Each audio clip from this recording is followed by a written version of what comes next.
제가 넌센스 질문을 내보겠습니다. 여러분, 성경 인물 중에 장사를 제일 잘하는 사람은 누굴까요? 사라입니다. 이런 분위기일 거라고 제가 예상했었습니다. 그리고 가장 가난한 사람이 누굴까요? 성경에서 막달라 마리아라고 합니다. 점점 표정이 어두워지네요. 그 돌아온 그 탕자를 가장 싫어하는 것은 큰형이 아니었다고 합니다. 살찐 송아지였다고 하더라고요. 자, 그렇다면 제 질문입니다. 부부 싸움을 하고 나서 읽으면 안 되는 성경이 뭘까요? 그렇죠. 갈라디아서죠. 갈라디아서. 오늘 설교 분위기가 심상치 않습니다. 오늘 쉽지 않겠다 이런 생각이 듭니다.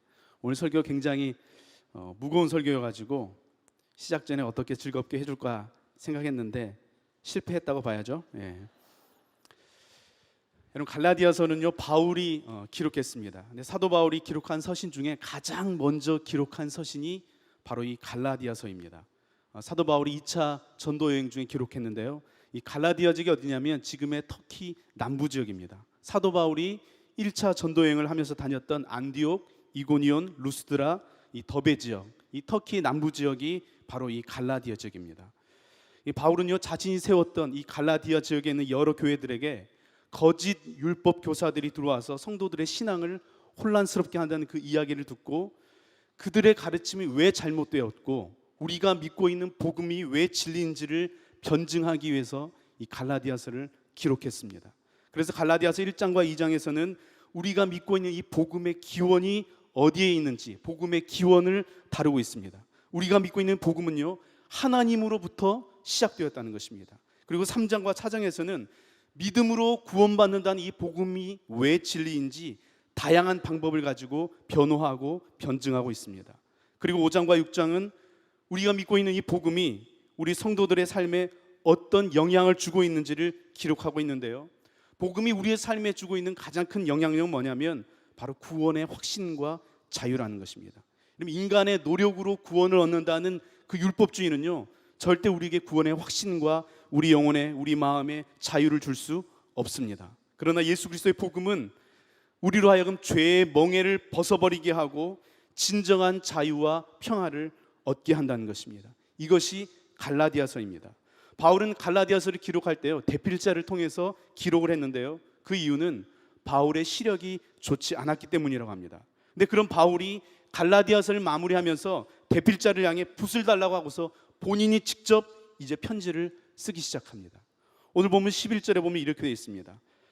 보십시오, 내가 여러분에게 직접 이렇게 큰 글자로 적습니다. 이렇게 되어 있습니다. 여기서 보십시오 이 말은요 주목하세요, 집중하세요 이런 뜻입니다. 그리고 큰 글자로 적습니다 이 말은요 지금부터 내가 하는 이 이야기가 너무 중요하기 때문에 내가 굵은 글씨로 쓰고 빨간색으로 언더라인을 하고 별표를 5개 하니까 집중하라는 것입니다. 이제 내가 복음이 무엇인지 다시 한번 정리해 줄 테니까 딴 생각하지 말고 집중해서 내가 하는 이 이야기를 잘 들으라는 것입니다. 그러면서 바울은요 우리가 믿고 있는 복음의 본질이 무엇인지, 그리고 복음을 경험한 사람은 어떻게 살아야 하는지, 그리고 복음으로 사는 사람은 무엇을 남기는 인생을 살아야 되는지 다시 한번 이 편지를 마무리하는 이 시점에서 이 복음에 대해서 정리해주고 있는 것입니다. 자, 그렇다면 바울이 마지막으로 다시 한번 강조하고 있는 복음의 본질은 무엇일까요? 첫 번째는요, 복음은 내가 무엇을 했느냐가 아니라 예수님께서 무엇을 하셨느냐에 관한 것입니다. 우리 한번 15절과 16절을 한 목소리로 읽어보겠습니다. 시작. 새롭게 창조되는 것이 중요합니다. 이 표준을 따라 사는 사람에게와 하나님의 백성 이스라엘에게 평화와 자비가 있기를 빕니다. 우리가 할례를 받느냐 안 받느냐는 중요한 것이 아니라고 하는데요, 여러분 알다시피 할례는 남성의 그 성기 포피를 자르는 것인데요, 율법을 상징하는 것입니다. 다시 말하면 복음은 우리가 무엇을 했느냐 안 했느냐가 중요한 것이 아니라는 것입니다. 정말 중요한 것이 뭐냐? 오늘 본문에 뭐라고 되어 있어요? 우리가 새롭게 창조되는 것이 진짜 중요하다는 것입니다. 여러분 복음은요 우리를 이전보다 조금 더 괜찮게, 조금 더 나아지게 하는 것이 아니고요, 우리의 존재 자체를 완전히 새롭게 하는 것입니다. 죄인이 죄를 조금 덜 짓게 하는 것이 아니고요, 죄인이 의인으로 바뀌는 것이고 노예가 자녀로 바뀌는 것이고 하나님과 원수되었던 자를 하나님의 자녀로 바꾸는 것이 복음이라는 것입니다. 그렇다면 우리가 어떻게 이렇게 새롭게 창조될 수 있느냐? 지금 여기에서 사용되는 이 새롭게 창조되다 이 단어가요, 고린도후서 5장 17절에는 뭐라고 번역되어 있냐면, 우리 같이 한번 읽어보겠습니다. 그런즉 누구든지 그리스도 안에 있으면 새로운 피조물이라. 이전 것은 지나갔으니 보라 새 것이 되었도다. 여기에서 새로운 피조물 이 단어가요, 새롭게 창조되다 이 단어와 같은 단어입니다. 그렇다면 우리가 이제 어떻게 새롭게 창조될 수 있느냐? 어떻게 우리가 새로운 피조물이 될 수 있느냐? 뭐라고 되어 있습니까? 누구든지 그리스도 안에 있으면, 예수 그리스도 안에 있으면, 예수 그리스도의 십자가의 대속으로 말미암아 우리가 새로운 창조물, 새로운 피조물로 바뀐다는 것입니다.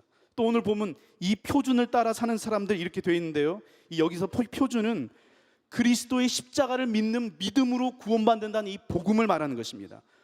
이 표준을 따라 사는 사람들, 이것은요 복음을 따라 사는 사람들, 이것을 말하는 것입니다.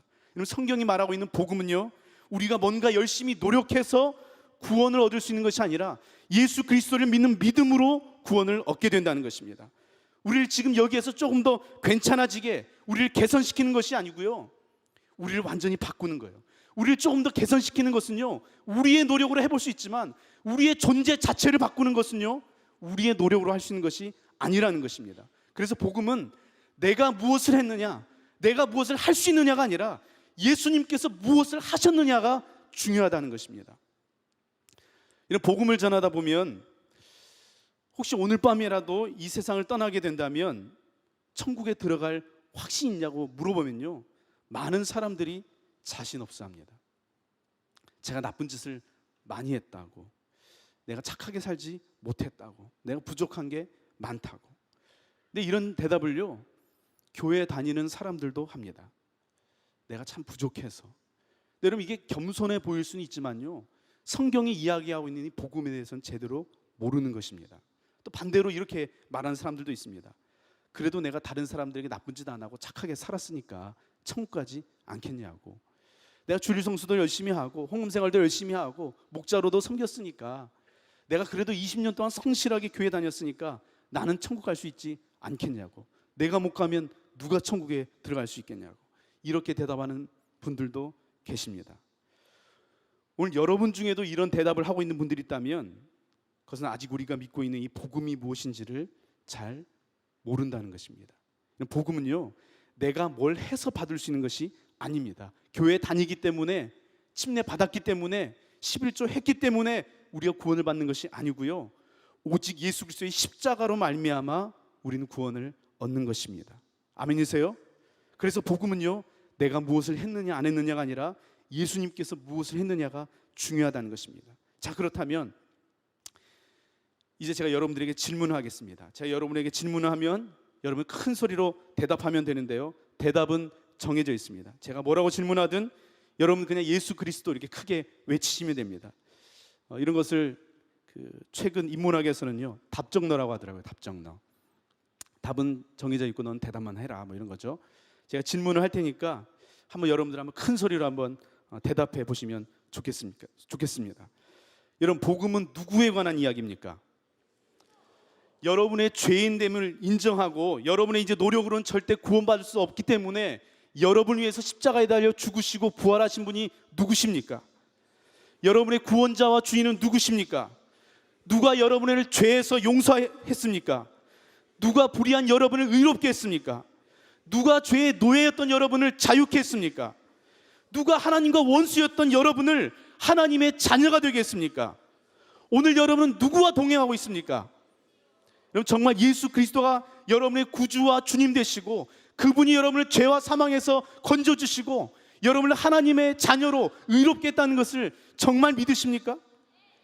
복음은요, 그렇기 때문에 우리에 관한 이야기가 아니고 예수 그리스도에 관한 이야기이고 예수 그리스도께서 하신 그것에 대한 이야기라는 것입니다. 여러분, 이것은요, 우리가 구원을 받기 위해서 우리의 어떤 노력도 필요 없다는 것이고 우리가 구원받기 위해서 우리가 할 수 있는 것이 아무것도 없다는 것입니다. 여러분, 이것이 우리가 믿고 있는 복음의 본질입니다. 복음은요, 내가 무엇을 했느냐가 아니라 예수님께서 무엇을 했느냐가 중요한 것입니다. 그렇기 때문에 우리가 구원에 대해서 확신할 수 있는 것입니다. 구원의 근거가 우리에게 있다면 우리가 어떻게 구원을 확신할 수 있겠어요? 어떻게 우리가 진정한 자유를 누릴 수 있겠습니까? 그러나 구원의 근거가 우리에게 있지 않고 예수 그리스도의 십자가가 있기 때문에 우리의 삶이 복음에 합당하지 못하고 때로는 우리가 무너지고 넘어질지라도 그리스도의 십자가를 바라볼 때마다 우리가 하나님의 자녀라는 것을 확신할 수 있는 것입니다. 아멘이십니까? 자, 그렇다면 예수 그리스도의 십자가의 은혜의 복음을 경험한 사람은 이제 어떤 삶을 살아갈까요? 두 번째요, 복음을 경험한 사람은 자신을 자랑하지 않고 십자가를 자랑하는 삶을 살아갑니다. 자신을 자랑하지 않고요, 십자가를 자랑하는 삶을 살아갑니다. 우리 한번 13절, 14절을 함께 읽어보겠습니다. 13절, 14절 시작.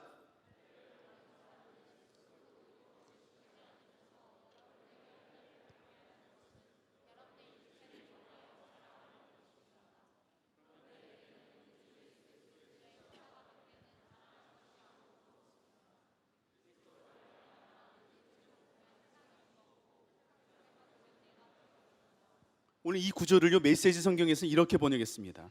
그들이 여러분에게 할례를 받게 하려는 것은 여러분을 자기 편으로 끌어들여 자신들의 성공을 자랑하려는 것입니다. 비열한 행동이 아닐 수 없습니다. 그러나 나는 우리 주 예수 그리스도의 십자가만 자랑하겠습니다.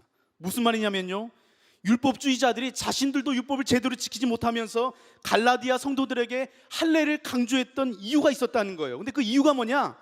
정말 할례를 받아야 구원받을 수 있다고 믿었기 때문이 아니고요, 자신들이 바로 이들에게 할례를 준 사람들이라고 자신들을 드러내기 위해서 그렇게 했다는 것입니다. 내가 이런 사람이라고, 내가 이런 일을 한 사람이라고 신앙을 이용해서 자신을 드러내고 자기를 높이려고 했다는 것입니다.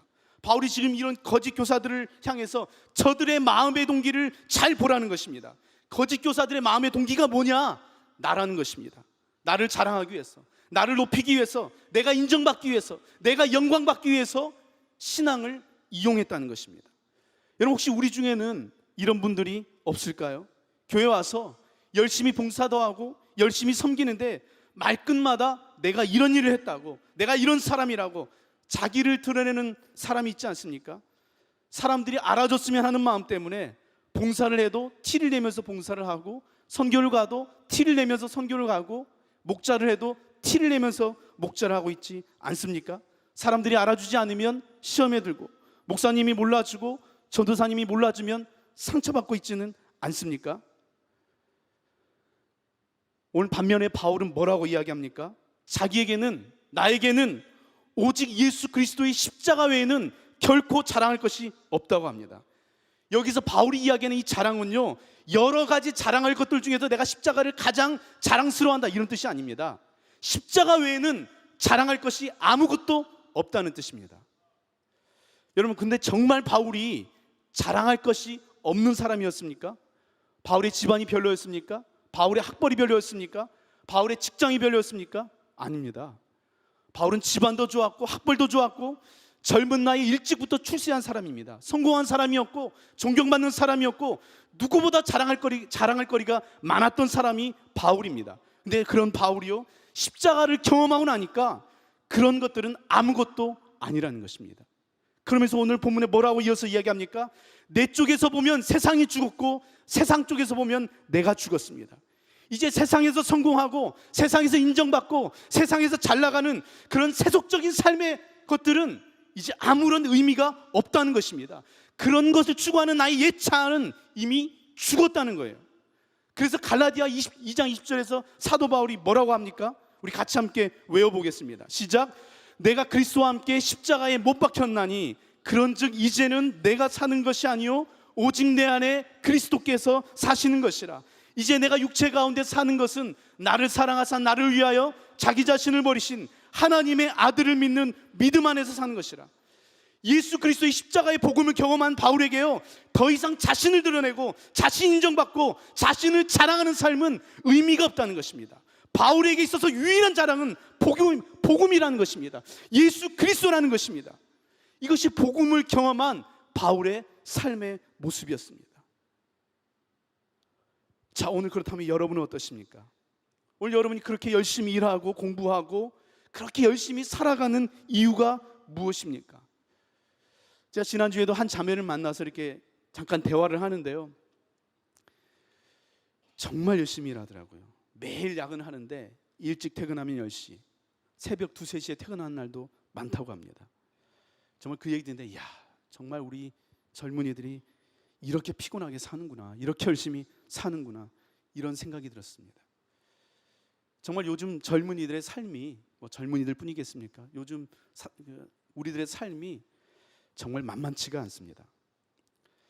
네, 여러분, 우리가 한번 우리 자신의 모습을, 우리 자신의 내면을 한번 잠잠히 들여다볼 수 있었으면 좋겠습니다.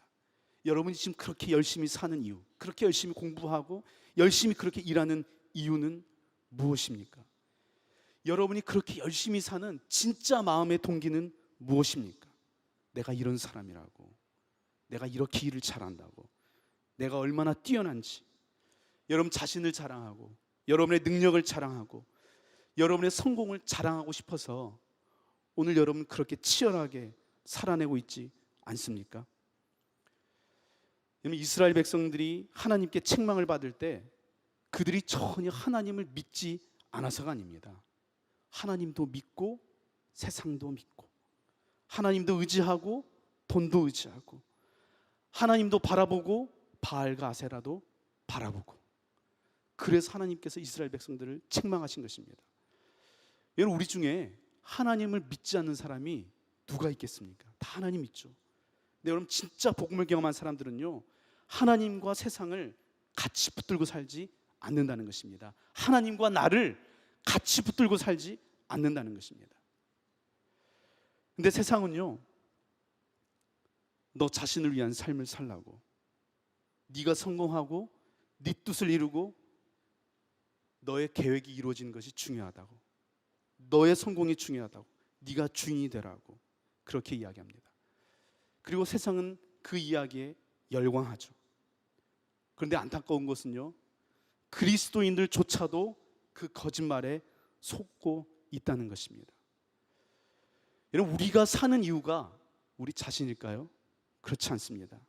그것은요, 에덴 동산에서 뱀이 아담과 하와에게 했던 거짓말과 똑같은 거짓말입니다. 네가 주인이 되어보라고, 그럼 네가 성공할 수 있을 거라고, 네가 행복할 수 있을 거라고. 여러분, 우리가 사는 이유는요, 우리의 성공이 아니라 하나님의 영광임을 믿으시기 바랍니다.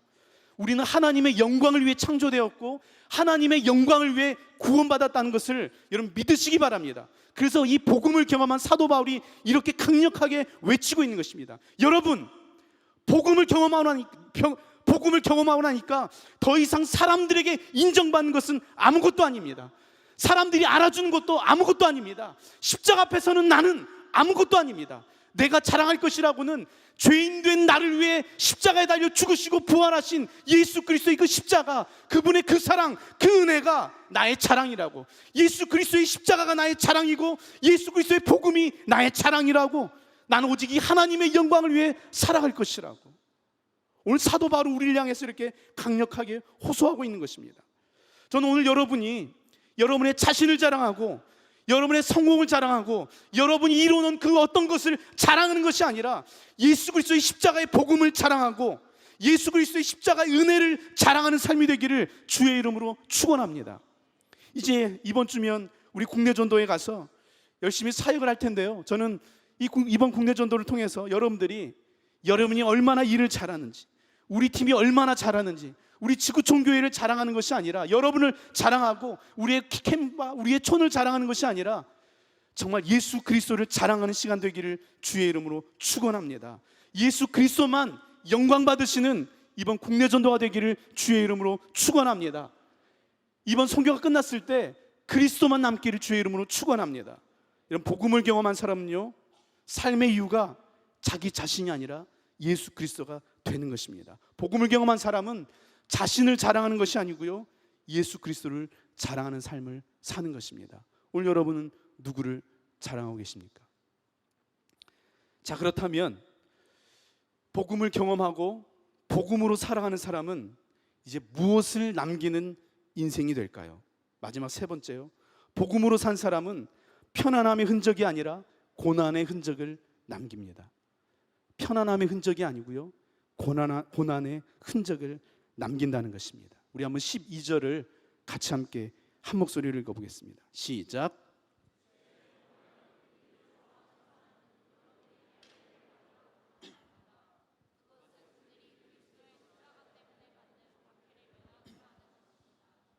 오늘 바울이 거짓 율법 교사들 향해서 뭐라고 부릅니까?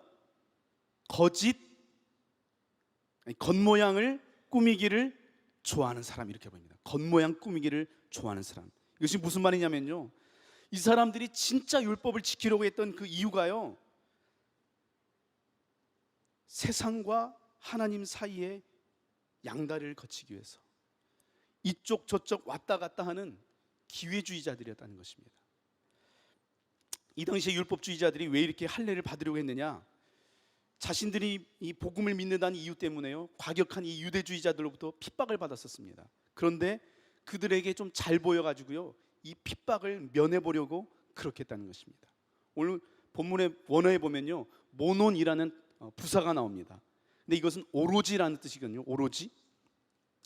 이 사람들이 할례를 받게 하려고 했던 이유는 오로지 사람들의 박해를 피하기 위해서였다는 거예요.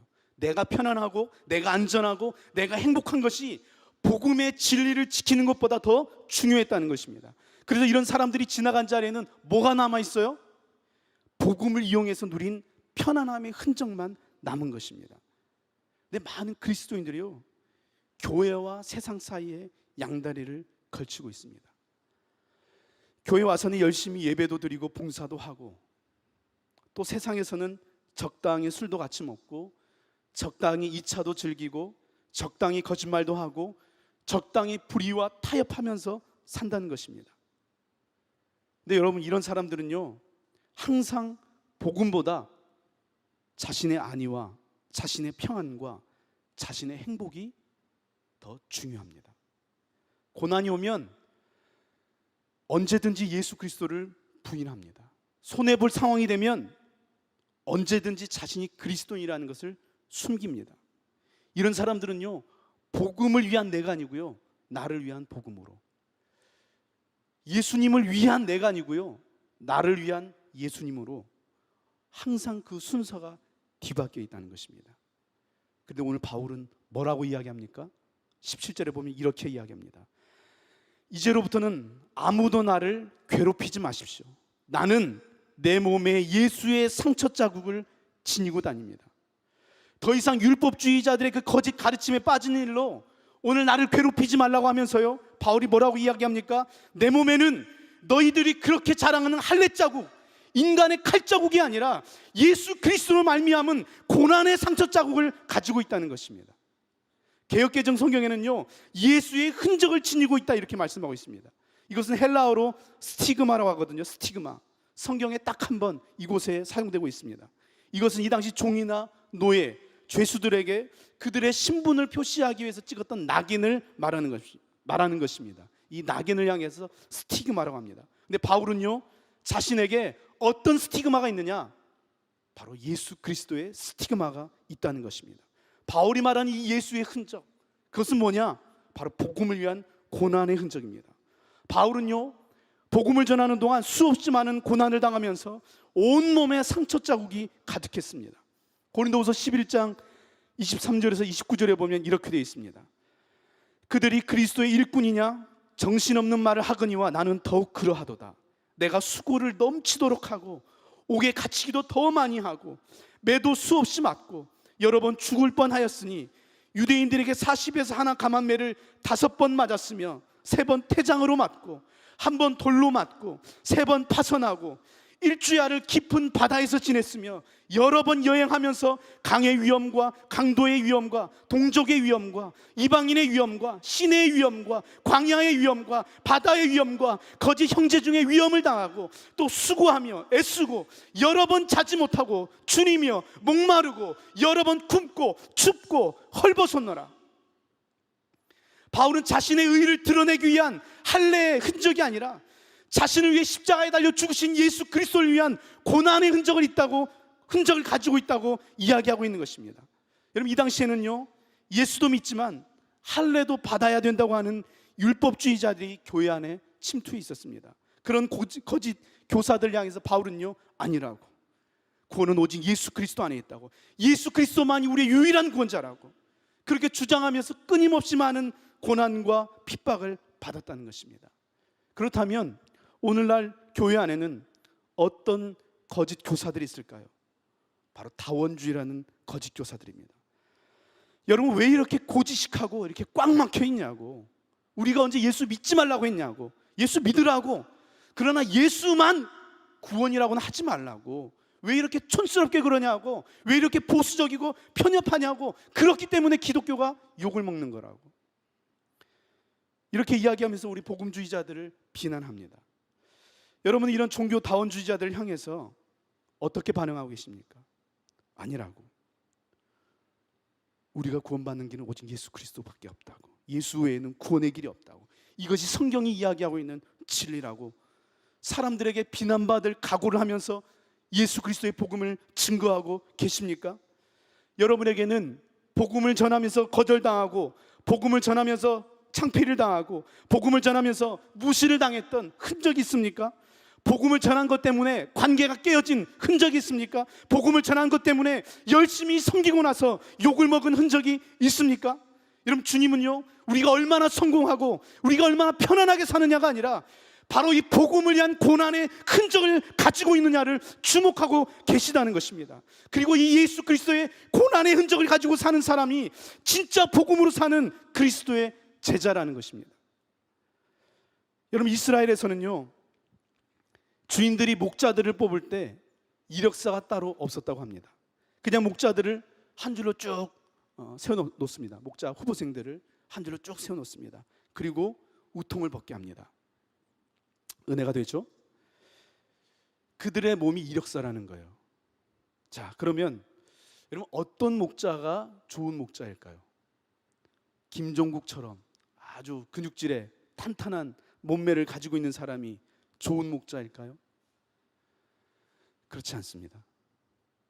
자신의 양을 지키기 위해 곰과 싸우다 난 그 상처의 흔적 있는 목자, 어린 양을 물고 달아난 그 여우를 끝까지 쫓아가서 마침내 그 여우의 입에서 양을 건져내고 그 여우의 입에 물어뜯긴 그 상처의 흔적 있는 목자, 길을 잃은 양을 위해서 밤새 길을 헤매다가 피탈길에서 굴러떨어지면서 난 그 몸에 상처가 있는 목자, 가슴과 배와 등과 어깨와 온몸에 온갖 상처들을 가지고 있는 목자를 보면서 그 주인은 이 사람이 진짜 목자라고, 이 사람에게 내 양을 맡길 수 있다고, 이 사람이라면 내 양을 자기 양처럼 맡아줄 거라고, 온몸에 상처 자국이 난 그 목자를 자신의 목자로 선택한다는 것입니다.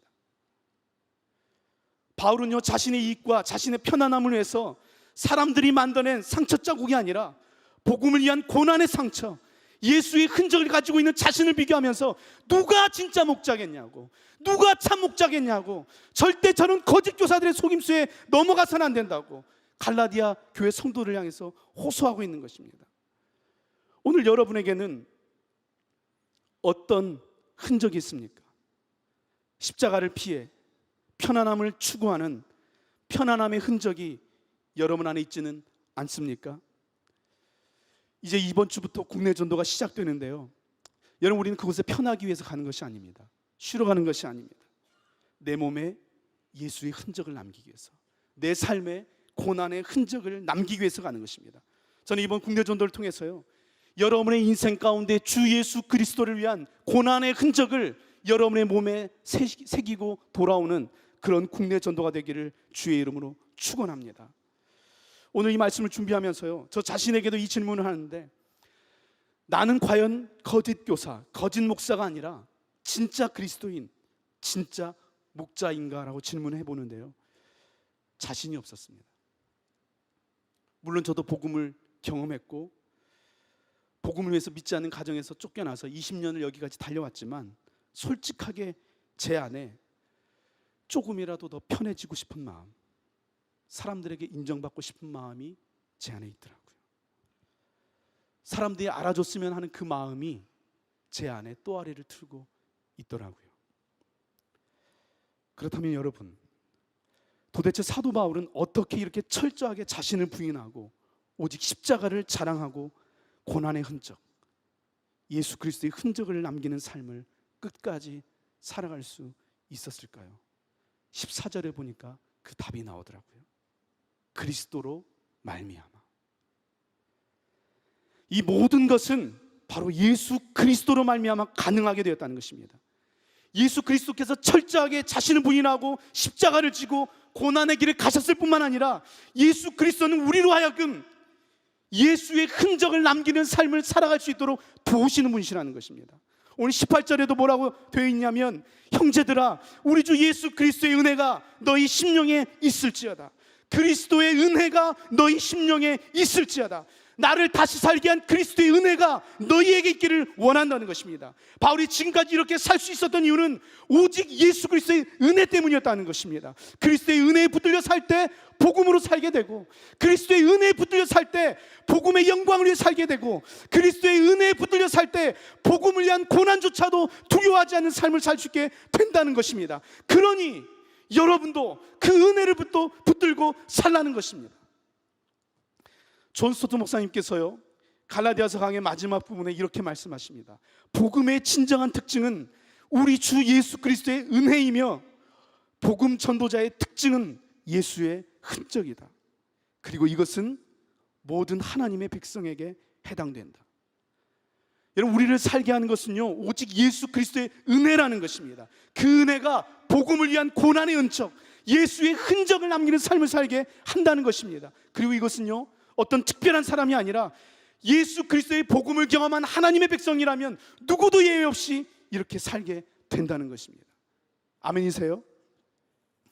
얼마 전에 한 선배 목사님을 만나가지고 교제를 하는데요, 이분은 선교사님들을 돕고 후원하는 사역을 하고 계신 분이십니다. 근데 이분이 만나가지고 제가 이분에게 질문을 했는데, 뭐라고 질문했냐면, 목사님 앞으로 어떤 그 계획을 가지고 계시냐고. 그랬더니 이분이 뭐라고 대답하냐면, 모른다고, 나도 모르겠다고. 근데 지금 선교사님들을 섬기는 이 사역을 할 수 있는 것이 너무 감사하고 즐겁다고. 근데 그리고 나서 이분이 이어서 하는 그 말이 저게 너무나 도전이 되었습니다. 그런데 내가 지금 하고 있는 이 사역을 하지 못하게 될지라도 두렵지는 않아. 앞으로 어떻게 될지 모르고 고생도 할 수 있지만 그래도 그런 걸로 두렵지는 않아. 지금 자녀들이 중2와 고3입니다. 죽음의 조죠. 중2, 고3. 근데 자녀들 때문에 고민이 되겠지만 그렇다고 고생하는 것이 두렵지는 않다는 것입니다. 그러면서요, 자신이 하고 있는 그 사역을 2시간 동안 쉬지 않고 저에게 이야기해 준대요. 너무 행복해 보이는 거예요. 그렇게 힘들게 사역하면서도 전혀 고생스럽지 않다는 것입니다. 그러면서 이분이 뭐라고 얘기하냐면, 섬길 수 있는 것이 은혜지. 섬길 수 있는 것이 은혜지. 이분이 무엇 때문에 이렇게 자유롭게 두려움 없이 살 수 있느냐? 바로 예수 그리스도의 은혜 때문이라는 것입니다. 저는 목회자로서 참 두렵기도 하고 부끄럽기도 합니다. 내가 지나간 자리에 정말 예수의 흔적이 남아있을까? 저 목사님 저렇게 열심히 살더니 결국은 저렇게 열심히 산 것, 결국은 자기 자신 때문이었네. 혹시나 이런 얘기는 듣지 않을까? 얼마나 두려운지 모릅니다. 그래서 오늘 이 말씀을 준비하면서도요, 얼마나 간절하게 기도했는지 모릅니다. 주님, 정말 나는 죽고 예수님만 남는 삶이 될 수 있도록 주님 제게 은혜를 베풀어 달라고. 제 안에 오직 예수의 흔적만 남을 수 있도록 주님, 나와 제발 동행해 달라고. 내가 주님을 떠나지 않게 해달라고 얼마나 간절히 기도했었는지 모릅니다. 오늘 이 기도가 오늘 여러분에게도 필요하지 않습니까? 같이 기도하겠습니다.